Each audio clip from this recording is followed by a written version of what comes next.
Hello प्यारे दोस्तों, साकी स्टूडियो जोधपुर 111 में आपका हार्दिक स्वागत एवं हार्दिक अभिनंदन।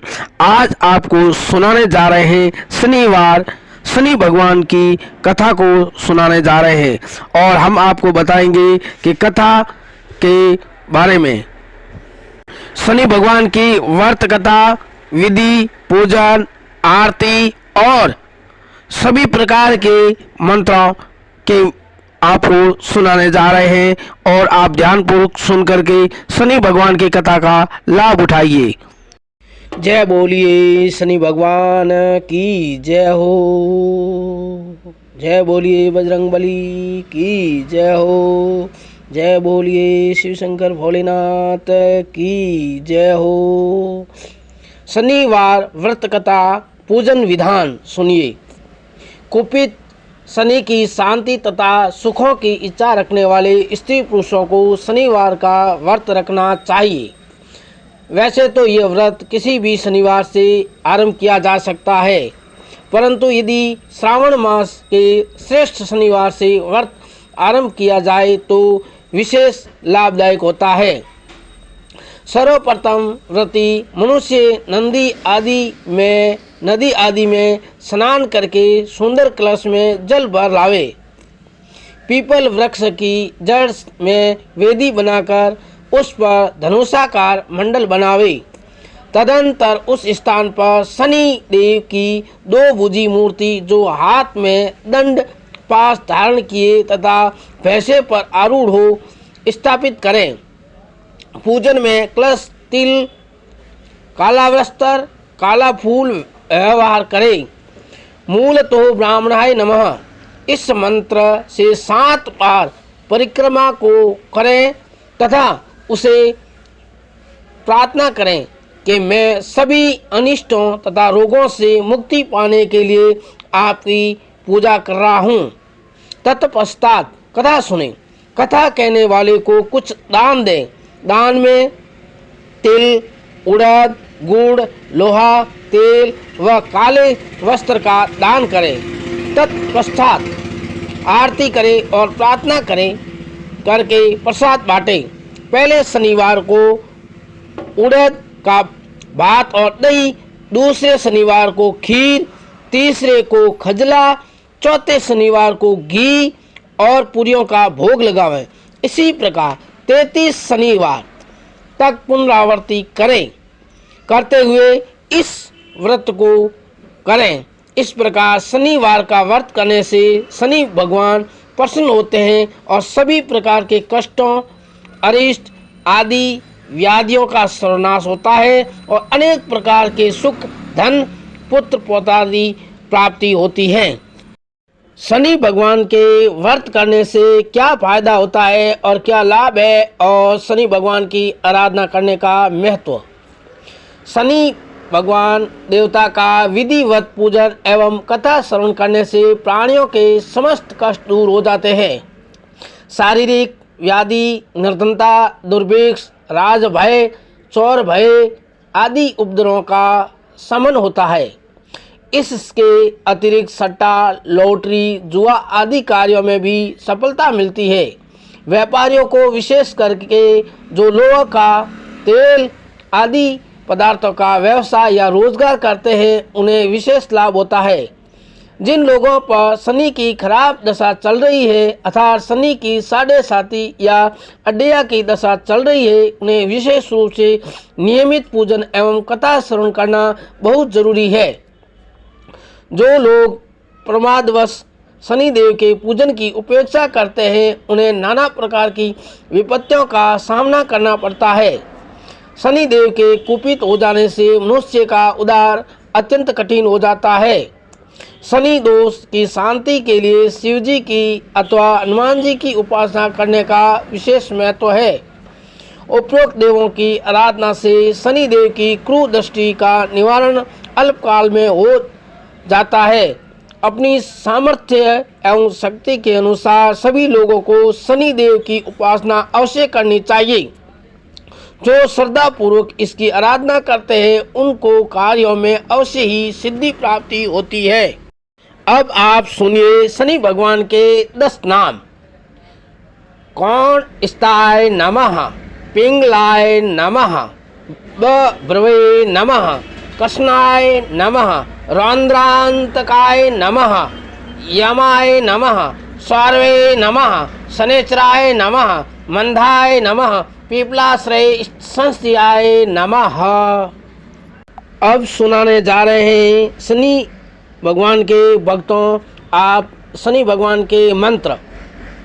शनि भगवान के जप का वैदिक मंत्र है ओम सनो देवीरभीष्टाय आपो भवन्तु पीते संयोरोभिस्त्रवन्तु नः। जप के लिए तंत्रोक्त मंत्र ओम शं शनैश्चराय नमः, इसका 13,000 का जाप करना चाहिए। शनि भगवान के गायत्री मंत्र ओम भगवाय विद्महे मृत्युरूपाय धीमहि तन्नो सौरिः प्रचोदयात्। अब आपको सुनाने जा रहे हैं शनि भगवान जी के लिए ब्राह्मण को और दान क्या क्या करें। नीलम, तिल, उड़द, तेल, काला वस्त्र, कुर्ती, लोहा, भैंस, काली गाय, काला पुष्प, जूता, छाता, कस्तूरी, सुवर्ण। दान का समय मध्य काल होना चाहिए। आज हम सुनाने जा रहे हैं शनिवार भगवान जी की कथा, गंधर्वपाल की कथा। प्रिय भक्तों, ध्यानपूर्वक सुनिए, एक चित होकर के सुनिए। नैमिषारण्य तीर्थ में शौनकादिक ऋषियों ने एक बार सूत जी से शनि भगवान देवता के व्रत का महत्व पूछा। उत्तर में सूत जी ने ऋषियों से कहा कि चंद्रवंशी राजा ययाति के वंश में गंधर्व नाम का एक प्रतापशाली राजा था। इसकी सेना गढ़वाल के पर्वतों में रहती थी, इसलिए ये सब गंधर्वपाल के नाम से प्रसिद्ध हुए। राजा गंधर्वपाल का पुत्र धर्मपाल था। उसकी रानी योग सिद्धा परम साध्वी थी। ज्योतिषियों के मतानुसार जब राजा पर शनि देव की दशा आई तो उन्होंने राजा को शनि दोष के निवारणार्थ व्रत दान आदि करने का परामर्श दिया, परंतु राजा को ये बात पसंद न आई। फलस्वरूप राजा पर चारों ओर से शत्रुओं के आक्रमण होने लगे। राजा के नगर को शत्रुओं ने घेर लिया और युद्ध में राजा को मार डाला। युद्ध में राजा के 7 राजगुरु भी मारा गया। राज्य पर शत्रुओं का आधिपत्य हो गया। विवश होकर राजा को रानी पुत्र और मंत्री पुत्र शुचिव्रत नगर छोड़कर चले गए। राजपुत्र और मंत्री पुत्र अनेक वर्षों तक असहाय होकर के वनों में भटकते रहे। अंत में एक दिन नंद गोप वंश के पुरोहित सांडिल्य मुनि के आश्रम रगलावटी गांव में जाकर पहुँचे। मुनि ने इन दोनों कुमारों का स्वागत सत्कार किया करके कुशल से पूछा। तब दोनों ने कुमारों की माताओं ने सारा वृत्तांत कह सुनाया। सुनकर महर्षि सांडिल्य ने बताया, तुम सभी को शनि देव के ने कुंपित होकर के पथ भ्रष्ट कर दिया है, अतः तुम सब शनि की उपासना, व्रत और कथा का शरण करो। ऐसा करने से तुम्हारा कल्याण होगा। राजकुमार और विप्र कुमार दोनों ने मुनि की आज्ञा मानकर उसी दिन से शनिवार व्रत को आरंभ किया। मुनि के कथा अनुसार उन दोनों ने शनि देव के साथ ही साथ शंकर भगवान की पूजा भी प्रारंभ कर दी। वे लोग पीपल वृक्ष के नीचे दिन भर व्रत रखकर विधिवत पूजन करते और रात्रि में भोजन करते हैं। रात्रि में शनि मंत्र का जप एवं नाम कीर्तन करते थे। इस प्रकार 3 महीने बीत गए। एक दिन शनिदेव उनकी परीक्षा लेने के लिए भयंकर वेश बनाई भैंसे पर सवार होकर उत्तराखंड की ओर चल पड़े। रास्ते में उन्होंने कौवा, हंस, ऊंट और गधा मिली। शनिदेव से कौवे ने पूछा, इस डरावने वेश में किसके घर को नष्ट करने जा रहे हैं आप? शनिदेव ने कहा, मैं सीधे को उल्टा कर देता हूँ। इसी प्रकार क्रमश हंस, ऊंट और गधे ने भी पूछा। अब शनिदेव सांडिल्य मुनि के आश्रम की ओर चल पड़े। मंत्री पुत्र सूची व्रत यमुना स्नान को आ रहा था। शनिदेव ने पीपल के पत्तों में छिपकर बैठ गए और मोहरों से भरा कलश यमुना नदी के तट पर रख दिया। स्नान से लौटकर सूची व्रत ने रास्ते में उस कलश को देखा। उसने जब घड़े को खोला तो उसमें मोहरें भरी दिखाई दी। वह खड़ा होकर उसके स्वामी की प्रतीक्षा करता रहा। तभी पीपल में खड़खड़ाहट हुई और उसने आवाज़ आई, हे ब्राह्मण पुत्र, ये मोहरें तेरे लिए ही है, तू उसे अपने घर ले जा। यह सुनकर ब्राह्मण आश्चर्यचकित हो उठा। उसने कलश कंधे पर उठाकर हाथ में पूजा का जल लेकर अपने आश्रम को प्रस्थान किया। यह प्रसन्नता से गदगद हो उठा। उसने माताजी से पूछा, आज मुझे पीपल देव ने मोहरों से भरा कलश दिया है, इसे कहाँ रखूं? राजमाता ने कहा, यही कोने में रख दो।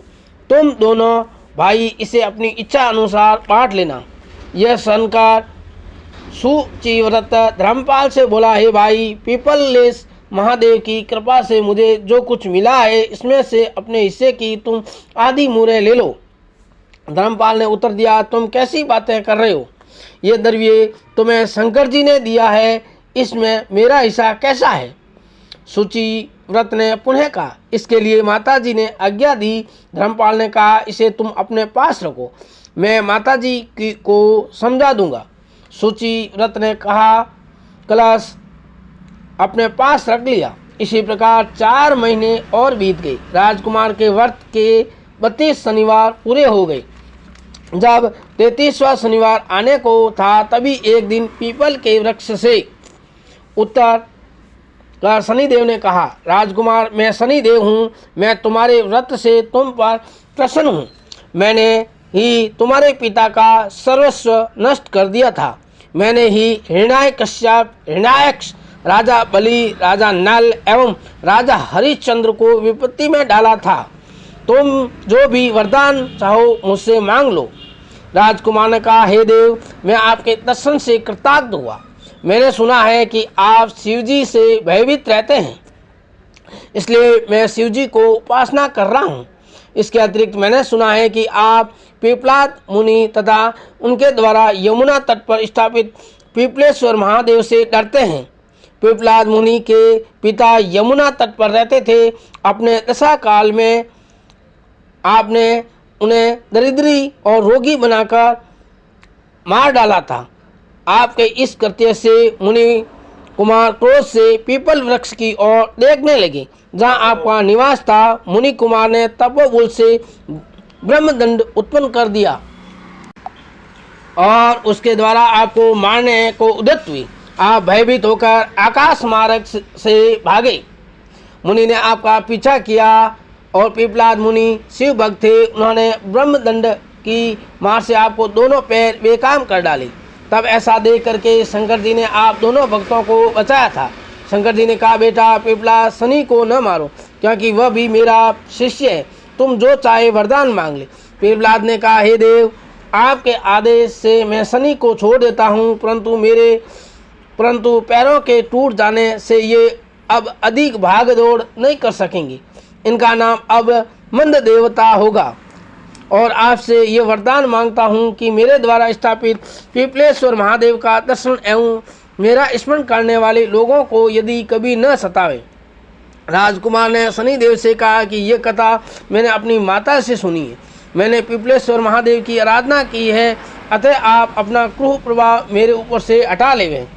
ऐसा सुनकर शनि देवता बोले, तो सत्य कह रहा है राजकुमार। निश्चित ही तुम मेरे गुरु का चेला है। इतना कहकर वे वहीं अंतर्ध्यान हो गई।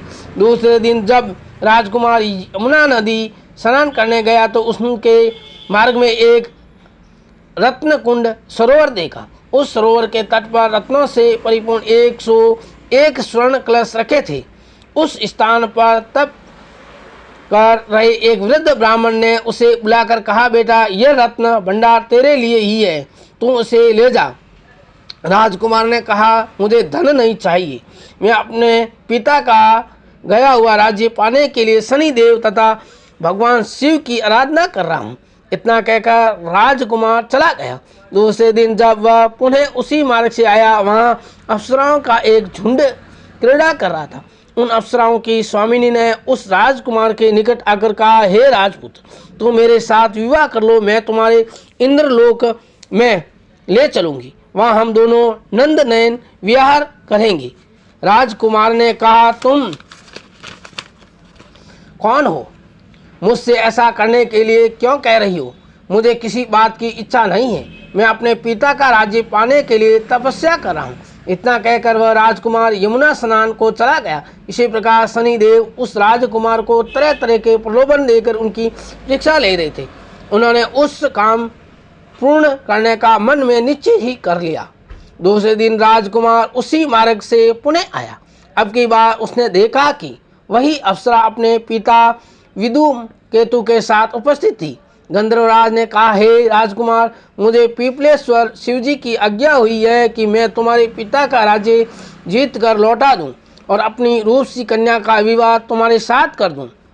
तो मेरे साथ चलो, मेरी चतुरंगिणी सेना तुम्हारे साथ है। ऐसा कह करके गंधर्वराज ने उसे अपने साथ लेकर के समस्त शत्रुओं को पराजित किया और राजकुमार को सिंहासन पर बैठाया और अपनी कन्या का विवाह भी उस राजकुमार के साथ कर दिया।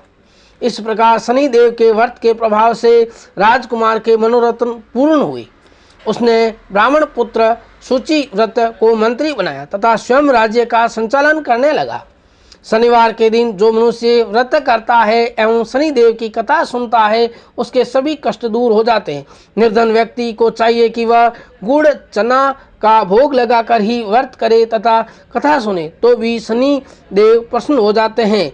जय बोलिए शनीश्वर भगवान की जय हो।